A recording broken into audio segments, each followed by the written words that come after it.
اذ یقول المنافقون والذین فی قلوبہم مرض. اب یہ ایک نقشہ تو یہ تھا کہ جب چلے آ رہے تھے قریش کا لشکر لے کر ابو جہل اور اس کے ساتھی سردار، اور ادھر شیطان بھی ان کو پہلے تو پیٹھ ٹھوکتا ہوا آ رہا ہے اور عین وقت پر جو ہے وہ ان کو ساتھ چھوڑ کر بھاگا ہے. ادھر جب مدینے کے اندر اب جہاں وہاں سے مسلمان چلے تھے، حضور چلے تھے، تو جو کوئی منافق پیچھے رہ گئے تھے وہ اب باتیں کر رہے تھے. اذ یقول المنافقون والذین فی قلوبہم مرض، جبکہ کہہ رہے تھے وہ منافق لوگ اور وہ لوگ کہ جن کے دلوں میں روگ تھا، غر ہؤلاء دینہم، ان مسلمانوں کو تو ان کے دین نے بالکل دھوکے میں ڈال دیا ہے، مت ماری گئی ہے، دماغ خراب ہو گیا ہے، قریش سے ٹکرانے چلے ہیں، ان کی عقل جواب دے گئی ہے. ہم تو پہلے بھی سمجھتے تھے کہ یہ سفہاء ہیں، بے وقوف ہیں، احمق ہیں، لیکن اب تو معلوم ہوتا ہے کہ سرے سے مت ماری گئی. غر ہؤلاء دینہم، ان کے دین نے ان کی مت مار دی. ومن یتوکل علی اللہ فإن اللہ عزیز حکیم، انہیں کیا پتا کہ جو کوئی توکل کرے اللہ پر تو اللہ تعالیٰ زبردست ہے، حکمت والا. وَلَوْ تَرَىٰ يَتَوَفَّى الَّذِينَ كَفَرُوا الْمَلَائِكَةُ، اور کاش تم دیکھ سکتے جب کہ قبض کرتے ہیں فرشتے ان کافروں کو، ان کی جانوں کو، یضربون وجوہہم، ان کے چہروں پر ضرب لگاتے ہوئے، وادبارہم، اور ان کی پیٹھوں پر، وذوقوا عذاب الحریق، اور کہتے اب چکھو جلنے کا عذاب. ذالک بما قدمت ایدیکم، اور یہ وہ کچھ ہے جو تمہارے اپنے ہاتھوں نے آگے بھیجا ہے. وان اللہ لیس بظلام للعبید، اور یہ کہ اللہ تو ہرگز اپنے بندوں کے حق میں ظالم نہیں ہے، ظلم کرنے والا نہیں ہے. کداب آل فرعون والذین من قبلہم، جیسے کہ معاملہ ہوا آل فرعون کا اور ان کا جو ان سے پہلے تھے. آل فرعون سے پہلے قوم شعیب سے پہلے صدوم اور عمورہ کی بستیاں، ان سے پہلے قوم سمود، ان سے پہلے قوم عاد، ان سے پہلے قوم نوح. یہ ہم سورہ اعراف کے اندر یہ ساری چیزیں پڑھ کر آئے. کداب آل فرعون والذین من قبلہم کفروا بآیات اللہ، انہوں نے بھی اللہ کی آیات کا کفر کیا. فاخذہم اللہ بذنوبہم، تو اللہ نے پکڑ لیا انہیں ان کے گناہوں کی پاداش میں. ان اللہ قوی شدید العقاب، یقیناً اللہ تعالیٰ قوی ہے، قوت والا ہے، زور آور ہے، اور سزا دینے میں سخت ہے. ذالک بان اللہ لم یکن مغیرا نعمۃ انعمها علی قوم حتی یغیروا ما بانفسہم، یہ اس لیے ہے کہ اللہ تعالیٰ کا یہ طریقہ نہیں ہے کہ کوئی نعمت جو اس نے کسی قوم کو دی ہو اس میں تغیر کر دے جب تک کہ وہ قوم اپنے اندر کی کیفیت کو متغیر نہ کر دے. یعنی یہ ہر قوم جو اٹھی تھی اسی شکل میں اٹھی تھی کہ اللہ تعالیٰ نے ایک نبی بھیجا. جیسے کہ قوم ہود ختم ہوئی تو حضرت ہود اور ان کے ساتھیوں کے ذریعے سے ایک نئی قوم وجود میں آئی جو آگے چل کر سمود کہلائی. تو یہ لوگ کون تھے؟ یہ لوگ تھے جن کو اللہ نے نعمت دی تھی، انعام دیا تھا، احسان کیا تھا، ایمان انہیں ملا تھا. لیکن جب انہوں نے اپنی اس نعمتوں کو بدل دیا، کفر کی روش پر آ گئے، توحید کی پگڈنڈی چھوڑ کر، توحید کی شاہراہ کو چھوڑ کر شرک کی پگڈنڈیوں پہ مڑ گئے، تو پھر اللہ تعالیٰ کی نعمت بھی تبدیل ہو جاتی ہے. اللہ تعالیٰ نعمت سلب کر لیتا ہے، انعام کی جگہ پر اللہ کا عذاب آ جاتا ہے. ذالک بان اللہ لم یکن مغیرا نعمۃ انعمها علی قوم حتی یغیروا ما بانفسہم. یہی ہے جو مضمون آگے بھی آئے گا سورہ رعد میں بھی، اور اس کو پھر یہ کہ اردو میں بھی ایک شعر میں لوگوں نے پیش کیا ہے کہ خدا نے آج تک اس قوم کی حالت نہیں بدلی، نہ ہو جس کو خیال آپ اپنی حالت کے بدلنے کا. قوموں کے اپنے اندر کے حالات بدلتے ہیں تو پھر تقدیر بدلتی ہے. صرف خواہش سے، وشفل تھنکنگ سے، امانی سے کوئی بات نہیں ہوا کرتی. اور قوم ظاہر بات ہے کہ افراد پر مشتمل ہوتی ہے. پہلے کچھ افراد بدلیں گے، ان کے اندر قلب ماہیت ہوگی، ان کا باطن بدلے گا، ان کی سوچ، ان کے نظریات، ان کے خیالات، ان کے مقاصد، ان کی دلچسپیاں، ان کی امنگیں تبدیل ہو جائیں گی. یہ اندر کے بدلے ہوئے لوگ جو ہیں جب کثیر تعداد میں ہوں گے تو پھر یہ مل جل کر زور لگائیں گے، طاقت لگائیں گے، معاشرے کو بدل دیں گے، اور پھر یہ اس طریقے سے کہ انقلاب آئے گا. چون بجاں در رفت جہاں دیگر شود، جہاں چو دیگر شد جہاں دیگر شود. جب یہ قرآن کسی کے اندر اتر جاتا ہے اس کے اندر ایک تبدیلی آ جاتی ہے، بالکل بدل جاتا ہے انسان اندرونی طور پر. اور یہ اندرونی تبدیلی ہے جو عالمی انقلاب تک ممتد ہو سکتی ہے. واللہ وان اللہ سمیع علیم، اللہ سب کچھ سننے والا جاننے والا ہے. کداب آل فرعون، جیسے کہ دستور تھا یا ہوا معاملہ آل فرعون کا، والذین من قبلہم، اور جو ان سے پہلے تھے، کذبوا بآیات ربہم، انہوں نے اپنے رب کی آیات کو جھٹلایا. فاہلکناہم بذنوبہم، تو ہم نے ان کو ہلاک کر دیا ان کے گناہوں کی پاداش میں. واغرقنا آل فرعون،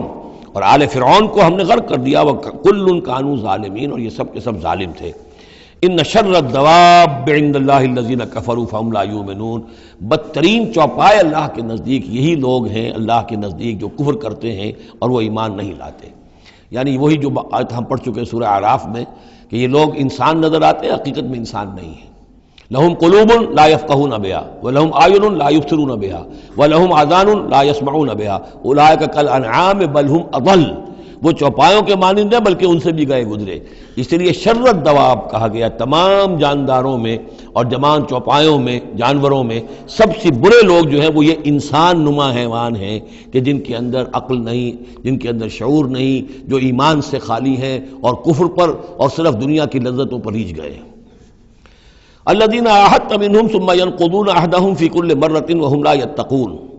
وہ لوگ کہ جن سے آپ نے اے نبی معاہدہ کیا تھا پھر وہ ہر مرتبہ اپنا عہد توڑتے ہیں اور اس کا کوئی ڈر نہیں رکھتے۔ اب یہ اشارہ ہو رہا ہے یہود کی طرف، کیونکہ حضور جب مدینے میں تشریف لائے تو میں نے آپ کو شروع میں بتا دیا تھا کہ آپ نے بہت بڑا یہ سمجھیے کہ اس کو Montgomery what, professor Montgomery what نے جس قدر تعریف کی ہے اس کی، اور سارے جتنے بھی الفاظ ہو سکتے تھے انگریزی زبان میں، اسٹیٹسمین شپ کہ حضور کا معاملہ، فہمی کا معاملہ، تدبر کا معاملہ، سیاست کو سمجھنے کا معاملہ، اس کی بہت بڑی بات یہ ہے کہ آپ نے یہودی قبائل جو تھے تینوں ان کو معاہدوں میں جکڑ لیا۔ تو یہ ایک بہت بڑا آپ کا کارنامہ تھا، لیکن اب ظاہر بات ہے جکڑے تو وہ گئے، اندر سے وہ دشمنی کرتے تھے، ساز باز کرتے تھے۔ اوپر معاہدہ ہے، اندر سے ساز باز چل رہی ہے، پیغامات بھیجے جا رہے ہیں قریش کو کہ کیا کر رہے ہیں آپ لوگ، کیوں دیر کر رہے ہیں، کیوں نہیں حملہ کرتے، ہم اندر سے آپ کی مدد کریں گے۔ تو یہ کھدبد ابھی چل رہی تھی۔ تو فرمایا الذین عاہدت منہم ثم ینقضون عہدہم، وہ لوگ کہ جن سے نبی آپ نے عہد کیا، معاہدے کیے، اور وہ یہ کہ اپنے معاہدے توڑ رہے ہیں، فی کل مرۃ، ہر بار، وہم لا یتقون، اور وہ ڈرتے نہیں ہیں۔ فإما تثقفنہم فی الحرب، تو اگر آپ پا جائیں انہیں جنگ میں، فشرد بہم من خلفہم، تو ان کو ایسی صدا دیجئے کہ جو پیچھے ہیں ان کے ہوش ٹھکانے آ جائیں، لعلہم یذکرون، تاکہ انہیں عبرت حاصل ہو جائے۔ یعنی یہ کہ اب ایک تو یہ ہے کہ وہ کوئی صرف ان کی جو ہے وہ وہاں سے خطوط جا آ رہے ہیں، پیغام رسانی ہو رہی ہے، لیکن کہیں اگر ان میں کا کوئی شخص جنگ میں بھی پکڑا جائے، واقعتاً وہ جنگ میں شریک ہو جائے، قریش کی طرف سے آ جائے اور پکڑا جائے، تو پھر اس کو وہ صدا دیجئے کہ جو ایک کی صدا جو ہے وہ سینکڑوں کے ہوش ٹھکانے کر دے۔ یہ ہے مطلب۔ وَإِمَّا تَثْقَفَنَّهُمْ فِي الْحَرْبِ فَشَرِّدْ بِهِمْ، ایسی سزا ان کو دیجئے من خلفہم کے جو ان سے پیچھے ہیں ان کے بھی ہوش ٹھکانے ہو جائیں، لعلہم یذکرون، شاید کہ پھر وہ نصیحت پکڑ لیں۔ وَإِمَّا تَخَافَنَّ مِنْ قَوْمٍ خِيَانَةً، اور اگر آپ کسی کو قومی سطح پر اندیشہ ہو جائے آپ کو کسی سے کہ وہ خیانت پر اتر آئی ہے، یعنی ایک ہے انڈیویجول ایکٹس، بنو قریظہ کا کوئی شخص ہے جو کام کر رہا ہے، بنو قریظہ کا سردار کہے گا صاحب مجھے کیا معلوم، یہ ایک شخص کا انڈیویجول معاملہ ہے، اس نے کوئی خط لکھ دیا ہوگا قریش کو یا کوئی سلسلہ جرمانی کیا ہوگا، لیکن یہ ہمارا اجتماعی معاملہ نہیں ہے، ہم معاہدے کے پابند ہیں۔ بنو قینقاع کا کوئی شخص ہے اس نے کر دیا، تو اس کے لیے تو پہلا حکم آ گیا، وہ کہیں اگر مل جائے، جنگ میں مل جائے، کیونکہ ویسے تو اسے ہاتھ نہیں لگا سکتے، معاہدہ ہے ان کے ساتھ، تو معاہدہ ہے، اس کو کیا سزا دیں گے، لیکن یہ کہ جنگ میں کہیں آ جائے، اتنی جرأت کر جائے تو پھر اس کو وہ سزا دیجیے گا کہ جو پیچھے بیٹھے ہوئے ہیں، جو ڈورے ہلا رہے ہیں، تارے ہلا رہے ہیں، ان کو بھی ہوش ٹھکانے آ جائے۔ لیکن یہ کہ اگر آپ کو اندیشہ ہو جائے کہ کوئی قبیلہ جو ہے وہ خلاف ورزی کرنے پر اتر آیا ہے، خیانت کرنے پر اتر آیا ہے، وَإِمَّا تَخَافَنَّ مِنْ قَوْمٍ خِيَانَةً، کسی کی طرف سے خیانت کا آپ کو اندیشہ ہی ہو جائے، فَانبِذْ إِلَيْهِمْ عَلَىٰ سَوَاءٍ، تو پھر پھینک دیجئے ان کی طرف کھلم کھلا، یعنی پھر معاہدے کو ایبروگیٹ کیجئے، کہہ دیجئے کہ آج سے ہمارا کوئی معاہدہ نہیں۔ یہ نہیں ہے کہ معاہدہ بھی قائم رہے اور آپ ان کے خلاف اقدام بھی کر دیں، یہ صحیح نہیں، اس لیے کہ یہ مقام جو ہے اخلاقی اعتبار سے بھی غلط ہے، اور خاص طور پر آپ کا مقام، مقام نبوت، اس کے اعتبار سے کسی درجے میں بھی نہیں ہے کہ کسی قوم کے ساتھ معاہدہ بھی ہے، آپ کو اندیشہ ہے کہ وہ خیانت کر رہے ہیں، تو آپ کھلم کھلا اعلان کر دیجئے کہ آج سے میرا اور تمہارا کوئی معاہدہ نہیں، پھر اقدام کیجئے۔ لیکن یہ کہ بغیر اس اعلان کے کوئی اقدام کرنا ان کے خلاف، یہ در حقیقت اللہ تعالیٰ جو اخلاق چاہتا ہے اہل ایمان کے، اس کے منافی ہے۔ وَإِمَّا تَخَافَنَّ مِنْ قَوْمٍ خِيَانَةً فَانبِذْ إِلَيْهِمْ عَلَىٰ سَوَاءٍ، اصل میں یہی وہ بات تھی جس کے حوالے سے مولانا مودودی مرحوم نے 1948 میں یہ جو جہاد کشمیر اس وقت ہو رہا تھا اس کے بارے میں رائے ظاہر کی تھی کہ ہندوستان کے ساتھ ہمارے سفارتی تعلقات ہیں، بھارت کے ساتھ ہمارا سارا معاملہ معاہدات کے اوپر چل رہا ہے، پھر اگر یہ کہ معاملہ جو ہے دوسری طرف ہم یہ شکل کر رہے ہیں کہ وہاں پر جنگ کا معاملہ کر رہے ہیں، تو یہ غلط ہے، شریعت کی روح سے، قرآن کی روح سے غلط ہے، ہمیں کھلم کھلا اعلان کرنا چاہیے جو بھی ہو اللہ تعالیٰ پر بھروسہ رکھنا چاہیے، کھل کر سامنے آنا چاہیے۔ یہ یا کہ میز کے اوپر تو معاہدہ ہے، ہاتھ مل رہے ہیں اور میز کے نیچے سے ٹانگیں گھسیٹی جا رہی ہیں، یہ دنیا داروں کا دھندا تو ٹھیک ہے، لیکن اسلام کی روح سے ایک اسلام کے نام پر بننے والی مملکت کی حکومت کا یہ طرز عمل درست نہیں ہے۔ یہ تھا وہ معاملہ جو سن 48 میں مولانا مودودی نے یہ رائے ظاہر کی تھی، اور اس پر پھر کافی ان کے خلاف جو ہیں عوامی جذبات جو ہیں وہ بہت جو ہے اس وقت بہت بلند ہو گئے تھے، مشتعل ہو گئے تھے، اس لیے کہ عوام کی اپنی سوچ ہوتی ہے۔ وَإِمَّا تَخَافَنَّ مِنْ قَوْمٍ خِيَانَةً فَانبِذْ إِلَيْهِمْ عَلَىٰ سَوَاءٍ، معاہدہ ان کے منہ پر دے مارو، ان اللہ لا يحب الخائنین، یقیناً اللہ تعالیٰ کو خیانت کرنے والے پسند نہیں ہیں۔ وَلَا يَحْسَبَنَّ الَّذِينَ كَفَرُوا سَبَقُوا،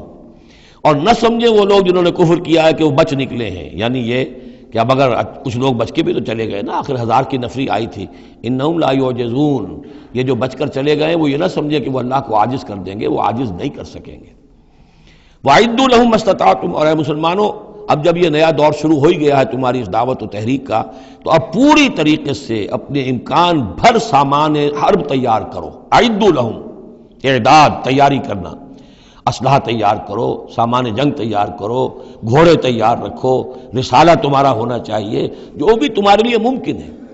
یہ توکل کا مطلب یہ نہیں ہے کہ تم ہاتھ پر ہاتھ دھر کر بیٹھ رہو اللہ تمہاری مدد کرے گا۔ اعدوا لہم ما استطعتم، اپنی استطاعت جو ہے اس کی حد تک تو پوری تیاری کرو، من قوت، طاقت سے بھی، ومن رباط الخیل، اور پلے ہوئے گھوڑوں کے ذریعے سے بھی، اس لیے کہ اس زمانے میں جنگ کے لیے سب سے زیادہ جو مؤثر شے تھی آپ کو معلوم ہے وہ گھوڑا، تیز رفتار ہے، اونٹ جو ہے تیز دوڑ نہیں سکتا ہے۔ اور اسی حوالے سے آج سمجھ لیجئے ہمارے لیے بہت اہم مسئلہ ہے یہ، اللہ تعالیٰ نے شاید عالم اسلام میں پورے میں پتہ نہیں 50 60 70 کتنے ملک دنیا میں ہیں مسلمان کہلاتے ہیں، ایک ملک ہے صرف جسے ایٹمک صلاحیت دی ہے، اور یہ امانت پوری امت مسلمہ کی ہے، مسلمانوں نے پاکستان کے پاس، اور اس کے بارے میں اگر امریکہ کا دباؤ قبول کر لیا گیا تو یہ سب سے بڑی خیانت ہوگی اللہ کے ساتھ، امت مسلمہ کے ساتھ، اللہ کے دین کے ساتھ۔ وہ اسرائیل لے کر بیٹھا ہوا ہے ایٹم بم کے، اس کے پاس انبار لگے ہوئے، لیکن یہ ہے کہ ساری پالیسی جو چل رہی ہے وہ یہ کسی طریقے سے پاکستان کا، ایک عراق کے بارے میں اندیشہ ہوا تھا کہ اسے ایٹمی دانت نکل سکتے ہیں، اس ایک مرتبہ اس کا وہ ایٹمک پلانٹ جو ہے اس کا بھرکس نکال دیا تھا، دوسری مرتبہ یہ کہ اس کا پورا بھرکس ہی نکل گیا، اگلا پچھلا کھایا پیا سب اگلوا دیا۔ اب پاکستان پر سارا دباؤ، ساری ڈپلومیسی جو بھی چل رہی ہے اس وقت، کان کھولنے کی اور آنکھیں کھول کر دن گزارنے کی ضرورت ہے۔ ہمیں حکم یہ کہ جو بھی اللہ نے تمہیں دیا ہے، تمہارا امکان، جو بھی تمہارے پاس امکانی طاقت ہے اسے سنبھال کر رکھو، ڈیٹرنٹ۔ اعدوا لہم ما استطعتم من قوت ومن رباط الخیل ترہبون بہ عدو اللہ، تاکہ تم اللہ کے دشمنوں کو اس سے ڈرا سکو، یہی ہے ڈیٹرنٹ، معلوم ہو کہ ان کے پاس وہ طاقت ہے۔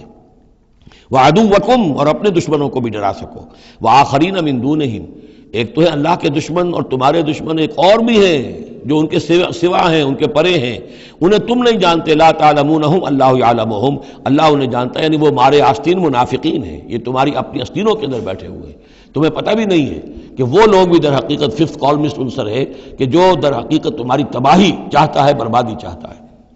وما تنفقوا من شيء، اب ظاہر بات ہے کہ اگر ساز و سامان فراہم کرنا ہے، اسلحہ فراہم کرنا ہے، اور ساز و سامان کے لیے جو ہے گھوڑے تیار کرنے ہیں تو انفاق کرنا پڑے گا۔